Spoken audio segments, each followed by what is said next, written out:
Altså det her med græsprotein, det passer rigtig godt ind i forbindelse med vores biogasanlæg, men det gør det faktisk også i forhold til vores øvrige planteavl og hele det setup.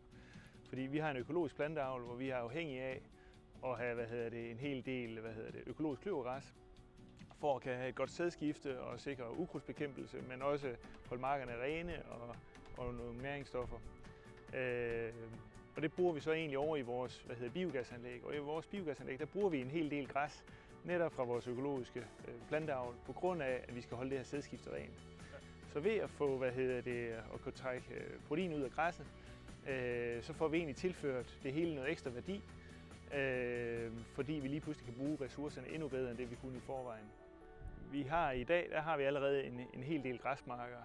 Vi vil egentlig gerne have endnu flere græsmarker, men da økologiske kløvergræsmarker egentlig ikke er særlig indbringende i planteproduktion i sig selv,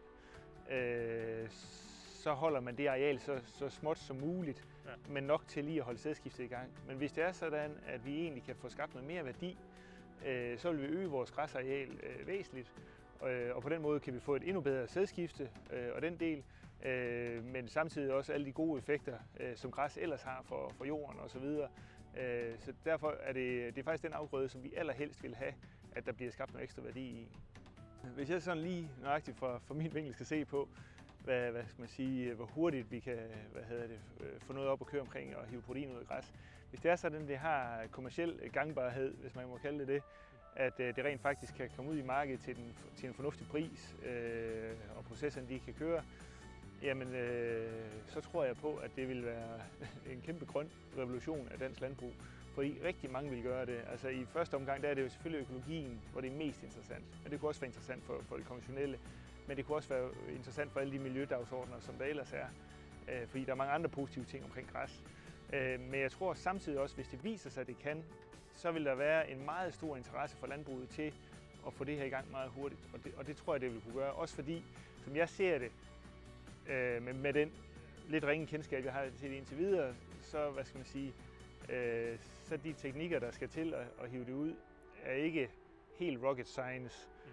Så det vil sige, at jeg tror ret hurtigt, at man vil kunne etablere en del anlæg, måske også i forskellige størrelser, og det vil være super interessant.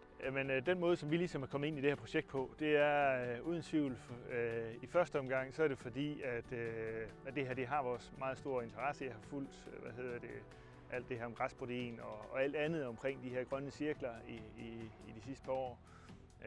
Og har vidst, at hvis der kommer et eller andet med græsprotein, så vil det være interessant at sætte ind i vores cirkler på vores bedrift. Så det vil sige, at i første omgang så er jeg egentlig åben for det, fordi jeg har været parat. Derudover så har jeg haft en hel del generelle drøftelser med Stine Bitz fra Vestjyllands Andel om, hvad er det, man kan gøre, og hvad er det, der er interessant.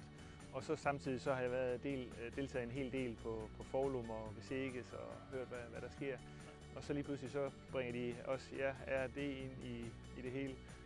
Og det virker som et godt setup, og jeg har tillid til aktørerne, og derfor så er vi egentlig ret hurtige til at sige, at det vil vi rigtig gerne det her.